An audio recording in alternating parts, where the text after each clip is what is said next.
मैं doctor Hari Pratap Singh assistant professor Hindi विभाग। इस ऑनलाइन क्लासेज में मैं आप सभी बच्चों का स्वागत करता हूं और साथ ही साथ इस कक्षा के संचालन में संस्थान द्वारा जो महत्वपूर्ण पठन पाठन के उद्देश्य से निर्वहन किया जा रहा है उसके लिए मैं धन्यवाद देता हूं। मलिक मोहम्मद जायसी जी की एक पंक्ति बरबस ही याद आती है, नैन डीठ यूं दिया बराई। यदि आँखों में प्रकाश न हो तो दीपक जलाना व्यर्थ होता है। ठीक उसी तरह संस्थान द्वारा प्रारंभ किया गया यह ऑनलाइन क्लासेज तब तक सफल नहीं होगा जब तक आप सभी बच्चे अनुशासन और संयम के साथ शांत वातावरण में पठन पाठन को सुचारू रूप से अध्ययन नहीं करेंगे। मैं आज आप लोगों को बीए पार्ट 1 के विषय संबंध में जानकारी व्याख्यान दूंगा।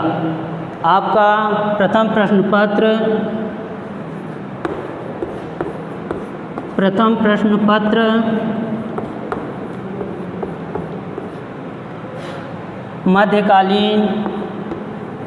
मध्यकालीन काव्य मंजूषा है। काव्य मंजूषा है और सेकेंड पेपर गद्य है। प्रथम प्रश्न पत्र में दो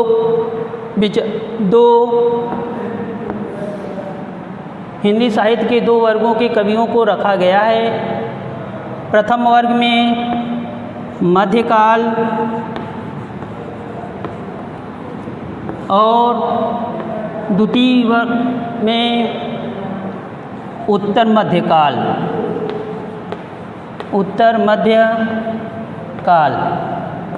के कवि आते हैं। और मध्यकाल सबसे पहले किसी काल को समझने से पहले उसके सामाजिक और सांस्कृतिक पृष्ठभूमि को जानना अति आवश्यक होता है। इसलिए सबसे पहले हम मध्यकाल के सामाजिक और सांस्कृतिक पृष्ठभूमि पर चर्चा करते हैं। हिंदी साहित्य के इतिहास में मध्यकाल को भक्तिकाल के नाम से भी जाना जाता है।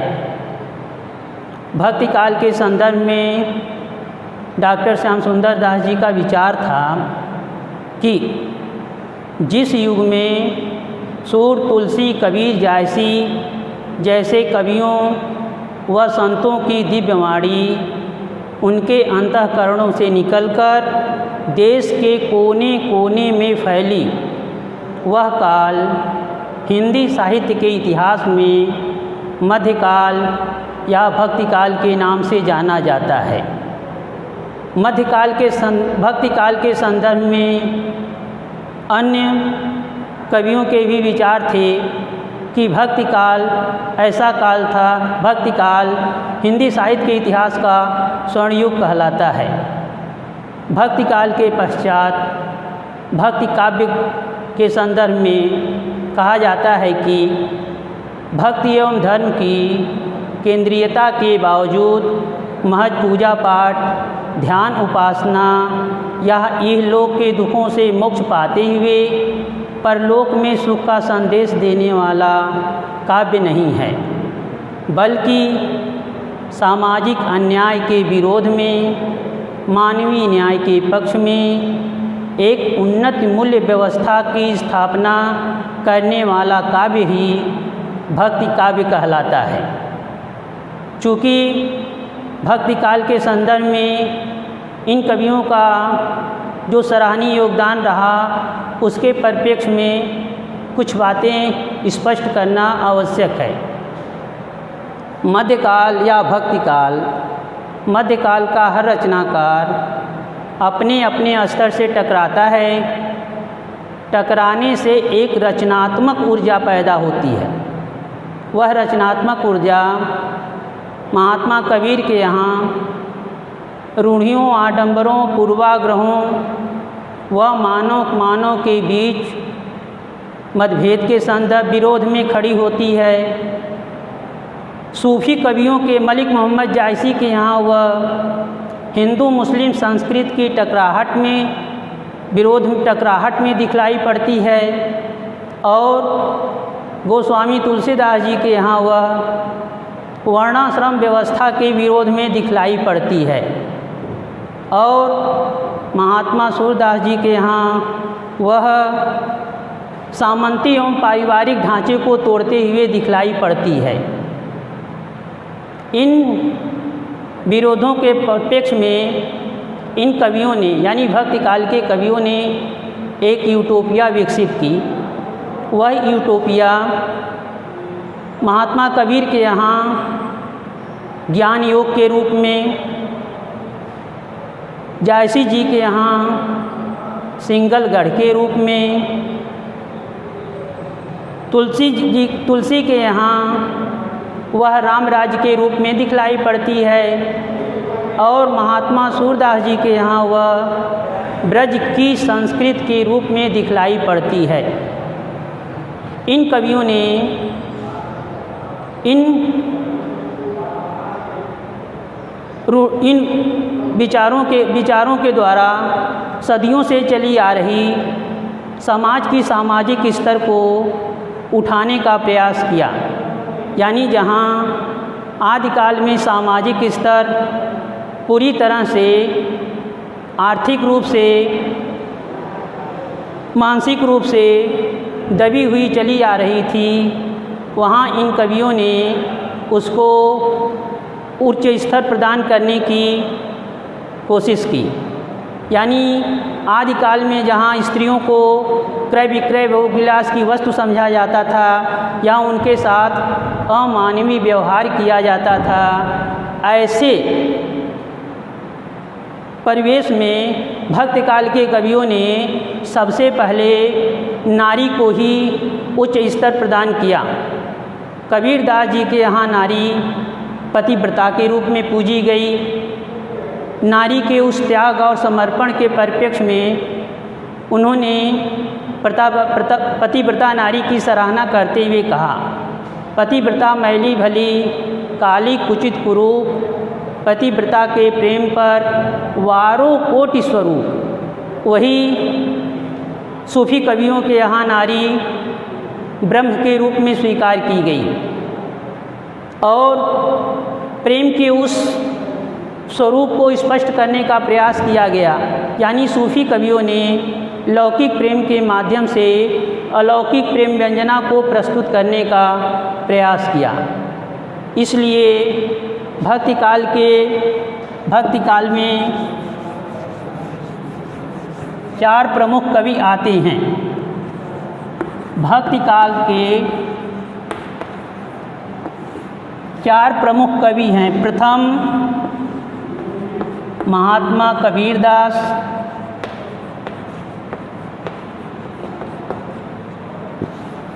दूसरे मलिक मोहम्मद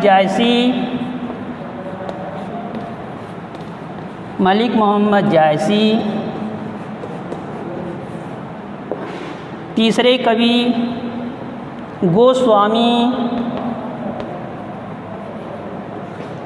तुलसीदास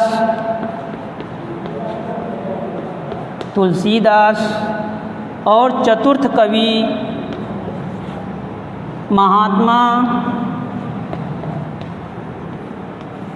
सूरदास जी को रखा गया है। सूरदास जी हैं। अब भक्ति काल के नाम को लेकर भक्ति काव्य के परिप्रेक्ष्य में स्पष्ट होने के बाद अब आगे हम भक्ति काल के समय पर चलते हैं, क्योंकि किसी भी काल का जो नामकरण के पश्चात जो दूसरा परिचय होता है वह समय विशेष से ही लिया जाता है। महावीर आचार्य रामचंद्र शुक्ल जी ने हिंदी साहित्य के इतिहास को 4 भागों में विभाजित किया। इतिहास के काल विभाजन को लेकर विभिन्न इतिहासकारों में अलग अलग विचार रहे। जहाँ आचार्य हजारी प्रसाद द्विवेदी ने 10वीं शताब्दी से 14वीं शताब्दी तक आदिकाल स्वीकार किया, वहीं आचार्य रामचंद्र शुक्ल ने आदिकाल का समय संवत 1050 से लेकर के 1375 तक माना है। आदिकाल के पश्चात हिंदी साहित्य के इतिहास का जो दूसरा काल आया वह मध्यकाल या भक्तिकाल के नाम से जाना जाता है।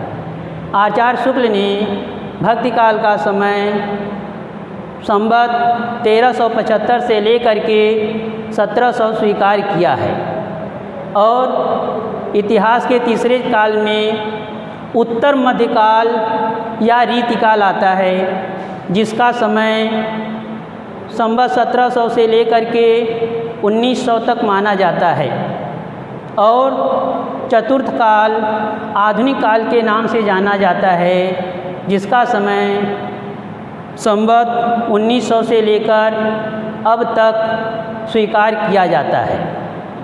यानी समय के पश्चात यानी भक्तिकाल या उत्तर मध्यकाल का समय संवत 1375 से लेकर के 1700 तक माना गया। आगे इतिहास के नामकरण के साथ, काल विभाजन के साथ शुक्ल जी ने भक्तिकाल के स्वरूप की भी चर्चा की। यानी विभिन्न इतिहासकारों के बीच भी आचार्य रामचंद्र शुक्ल का इतिहास के संदर्भ में जो धारणा या मत था वह युगानुरूप, युग के अनुकूल माना गया। उनका मानना था कि जैसे जैसे इस्लाम का प्रभाव बढ़ता गया वैसे वैसे धीरे धीरे भक्तिकाल का उदय प्रारंभ हुआ। यानी भक्तिकाल का समय पूर्ण रूप से उन्होंने इस्लाम के बढ़ते प्रभाव के कारण ही स्वीकार किया है। इतिहास की परिभाषा देते हुए आचार्य शुक्ल ने स्पष्ट किया था कि इतिहास जनता के चित्त वृत्ति का संचित प्रतिबिंब होता है। यानी जैसे जैसे जनता के चित्त वृत्ति में परिवर्तन होगा वैसे वैसे इतिहास का स्वरूप भी बदलता हुआ चला जाएगा। यानी जनता के चित्त वृत्ति का जो संबंध वह राजनीतिक, धार्मिक, आर्थिक, सामाजिक, सांस्कृतिक मूल्यों से जुड़ा होता है। इसी परिप्रेक्ष्य में आगे भक्तिकाल के स्वरूप पर चर्चा करेंगे। आचार्य रामचंद्र शुक्ल ने भक्तिकाल को दो कालों में विभाजित किया। प्रथम काल निर्गुण काव्यधारा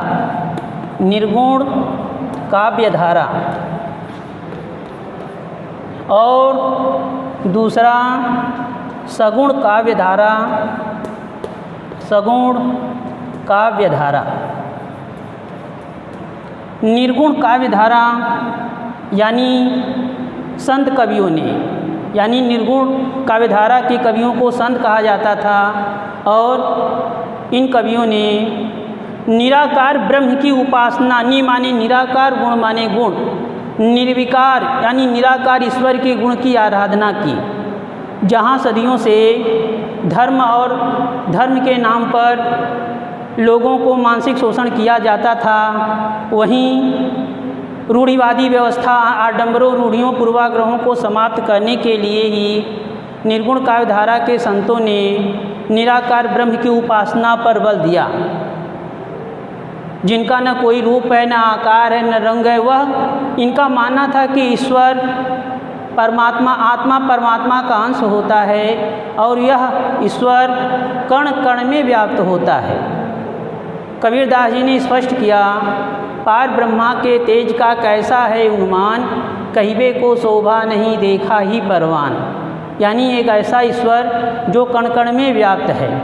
इसके निमित्त उन्होंने भाव व्यक्त किया था, ना मंदिर में, ना मस्जिद में, ना कावे कैलाश में, मुझको कहाँ रे ढूंढे बंदे, मैं तो तेरे पास में। यानी ईश्वर हर मानव के हृदय में विराजमान है, क्योंकि हमेशा हृदय में जब कलुषित विचार आते हैं तो कलुषित विचार को दूर करने के लिए एक अंतरात्मा से एक आवाज़ आती है, यह गलत। यानी सबसे पहले हमें बुराइयों से आगाह करने की जो अभिव्यक्ति है वह ईश्वर का ही प्रतिरूप माना जाता है। निर्गुण काव्यधारा के संतों ने दो भागों में, इस काव्यधारा को दो भागों में विभाजित किया गया। प्रथम भाग ज्ञानाश्रयी शाखा कहलाई,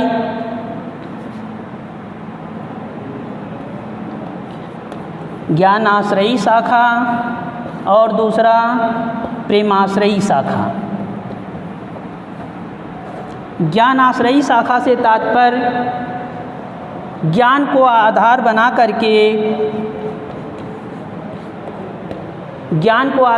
करके ज्ञानाश्रयी शाखा के संतों ने ज्ञान का प्रचार प्रसार किया।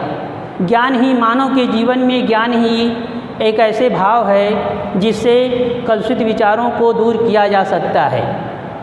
ज्ञानाश्रयी शाखा या ज्ञान के परिप्रेक्ष्य में महात्मा कबीरदास जी का एक दोहा प्रचलित था, जब मैं था तब हरि नहीं, अब हरि है मैं ना, सब अधियारा मिट गया जब दीपक देखा माँ।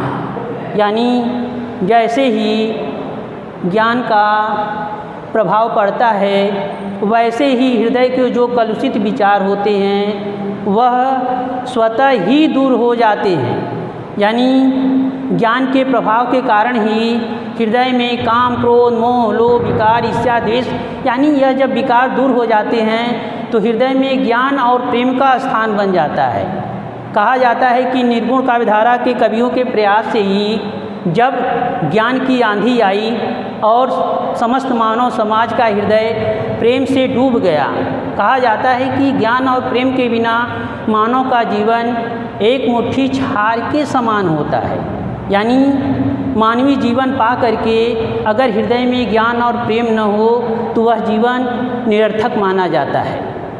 और ज्ञानाश्रयी शाखा के प्रमुख कवियों में महात्मा कबीरदास जी, रैदास, दादू दयाल, नानक, अन्य कवि आते हैं। महात्मा रैदास जी का मानना था कि मन चंगा तो कठौती में गंगा, यानी मन की शुद्धता ही जीवन की सबसे बड़ा त्याग है।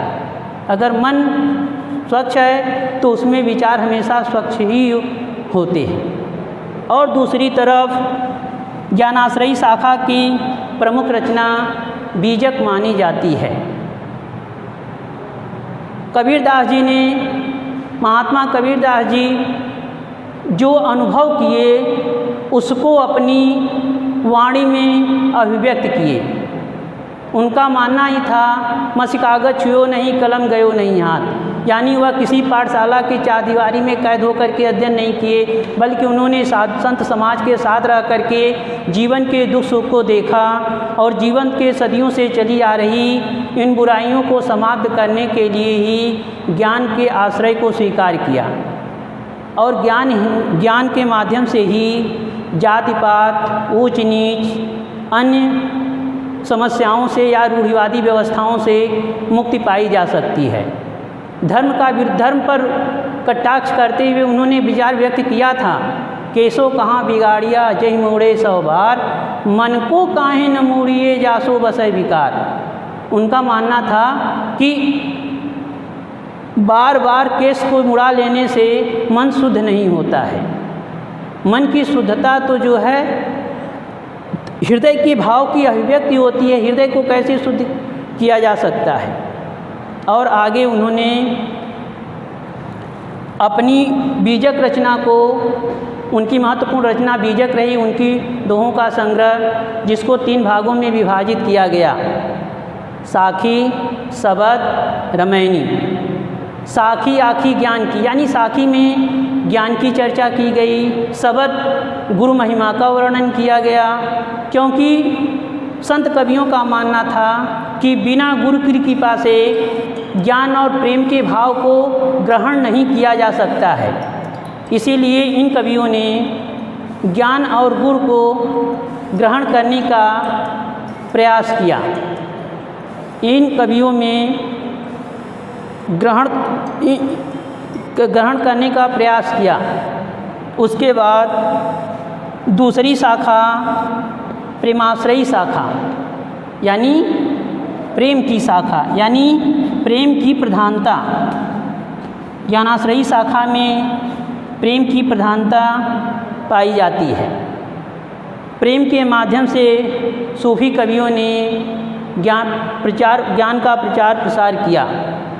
इन कवियों ने लौकिक प्रेम के माध्यम से अलौकिक प्रेम व्यंजना को रखने का प्रयास किया, जिससे वह माया से निकल करके प्रेम के उस रस में सराबोर करना चाहते थे जहाँ मानव अपने जीवन की एक अन्यतम ऊंचाई को प्राप्त कर सके।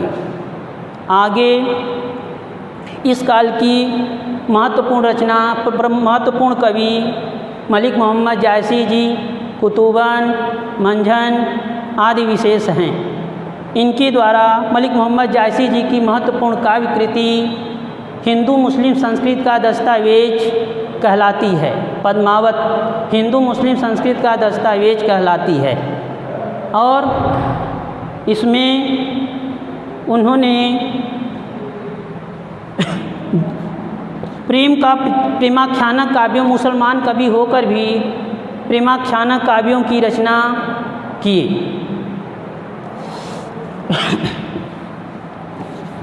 और भक्ति काल के बाद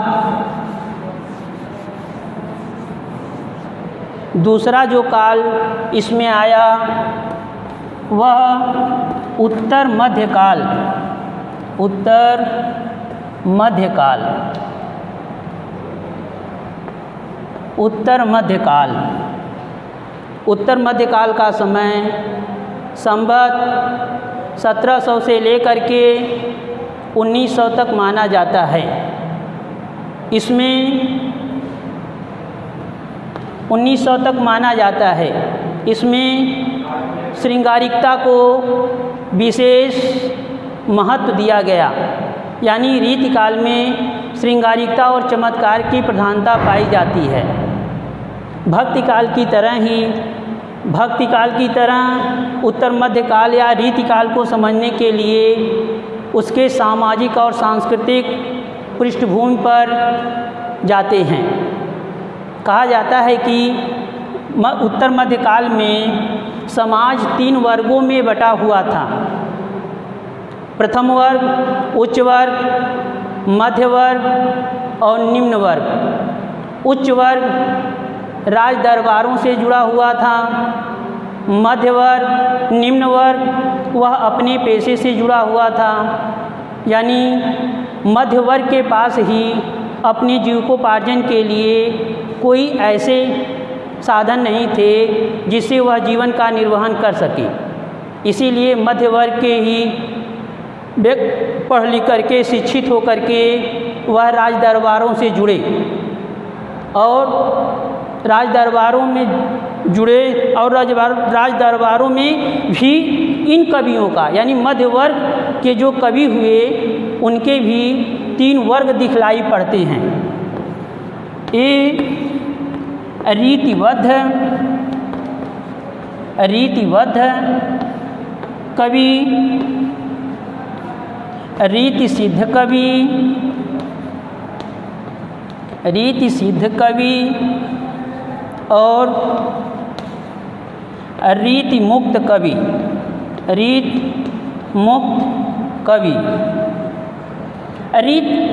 रीति का प्रारंभ सर्वप्रथम काव्यांग निरूपण के परिप्रेक्ष्य से ही किया गया।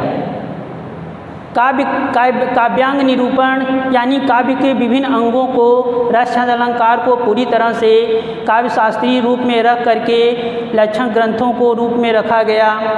इसीलिए और रीतिबद्ध काव्यधारा के कवियों ने काव्यांग निरूपण के परिप्रेक्ष्य में लक्षण ग्रंथों की रचना किए और इन्होंने, इनके काव्य का जो उद्देश्य रहा वह रस छंद अलंकार नायिका भेद और उपभेदों को अपने काव्य में प्रस्तुत करना।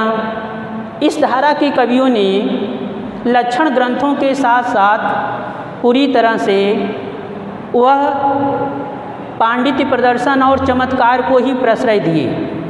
आचार्य केशव दास जी इस काव्यधारा के प्रमुख कवि रहे और उनके द्वारा लिखी गई रामचंद्रिका वह रीतिबद्ध काव्यधारा की प्रमुख रचना मानी गई।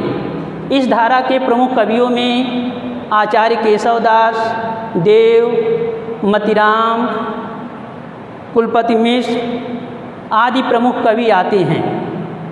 उस तत्पश्चात रीति काव्यधारा रीति सिद्ध कवि आए।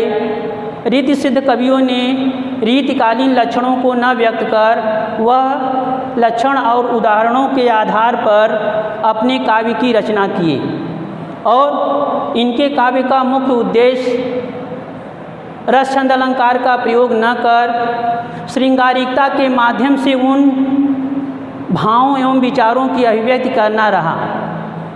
इस काव्यधारा रीति सिद्ध काव्यधारा के प्रमुख कवि महाकवि बिहारी लाल जी रहे, जिनकी महत्वपूर्ण रचना श्रृंगारिक रचना मुक्तक काव्य रचना बिहारी सतसई रही।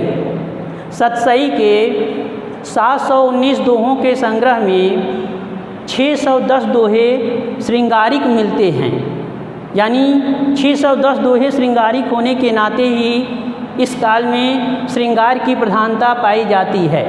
रीति सिद्ध कवियों ने भाव पक्ष की प्रधानता के साथ साथ कला पक्ष को पूरी तरह से काव्य में रखने का प्रयास किया। ये सिर्फ श्रृंगारिकता को ही नहीं बल्कि अपने काव्य में भक्ति और नीति को भी प्रश्रय दिए। इसीलिए इनकी रचना श्रृंगार, भक्ति एवं नीति की त्रिवेणी कहलाती है। बिहारी सतसई के संदर्भ में एक सूक्त भी प्रचलित रही जो प्रसिद्ध रही, सतसया के दोहरे जो नाविक के तीर, देखन में छोटे लगे घाव करे गंभीर। यानी रीति सिद्ध काव्यधारा के कवियों में रीति सिद्ध काव्यधारा के कवियों में बिहारी, बेनी, नृपशंभु, पजनेश, हठी जी, राम सहाय राम आदि प्रमुख कवि आते हैं। इसके बाद रीति काव्यधारा की जो तीसरी काव्यधारा रही कवि रहे रीति मुक्त कवि। रीति मुक्त का तात्पर्य ही परंपराओं के बंधनों से पूरी तरह से मुक्त होकर, रीति मुक्त काव्यधारा के कवियों ने परंपराओं और बंधनों को पूरी तरह से तोड़ करके व्यक्तिगत हृदय की अनुभूतियों को अपने काव्य में रखने का प्रयास किया। और इन कवियों में प्रमुख रूप से आचार्य घनानंद जी का प्रमुख स्थान रहा। और आचार्य रामचंद्र शुक्ल जी ने रीतकाल के संदर्भ में विचार व्यक्त करते हुए कहा कि रीति मुक्त काव्यधारा में 4 वर्ग दिखलाई पड़ता है। रीति मुक्त स्वच्छंद कवि, रीति मुक्ति प्रबंध काव्य, रीति मुक्ति सूक्तिकार, रीति मुक्ति पद्यकार। यानी रीति मुक्त जो स्वच्छंद काव्यधारा कवि रहे वह अपनी रचनाओं में श्रृंगारिकता को पूरी तरह से रखने का प्रयास किए, लेकिन इनकी श्रृंगारिकता संयोग पक्ष की अपेक्षा वियोग पक्ष इनके काव्य का उत्कृष्ट पक्ष रहा। यानी इस धारा के कवियों को प्रेम की पीर कहे जाते थे। यानी इस धारा के प्रमुख कवियों में घनानंद जी का प्रमुख स्थान रहा। इनके द्वारा लिखी गई सुजान सागर महत्वपूर्ण रचना मानी गई। इस आलम केली रचना महत्वपूर्ण रही। बोधा, बिरह वारिस और इश्कनामा महत्वपूर्ण रचना रही। ठाकुर ठसक महत्वपूर्ण रचना मानी गई। और प्रबंध रचनाएं भी रीति मुक्त काव्यधारा में लिखी गई, जिसमें लाल कवि द्वारा छत्र प्रकाश, सूरत द्वारा सुजान चरित्र, सबल सिंह चौहान द्वारा महाभारत की रचना की गई। तीसरे रीत मुक्त काव्यधारा की जो सुक्तिपरक रचना कवि हुए उनमें घाघ, गिरधर दास, बैताल का प्रमुख स्थान आता है। और रीति पद्यकार को आचार्य रामचंद्र शुक्ल जी ने स्वीकार किया। एक कवि विरह, वैराग्य और ब्रह्म ज्ञान के उपदेश को प्रमुख रूप से व्यक्त करते थे। अब आगे अगले ऑनलाइन क्लासेज में मैं आप लोगों को उत्तर मध्यकाल में महाकवि बिहारी के व्यक्तित्व और कृतित्व के परिप्रेक्ष्य में अपने विचार व्यक्त करूंगा। धन्यवाद।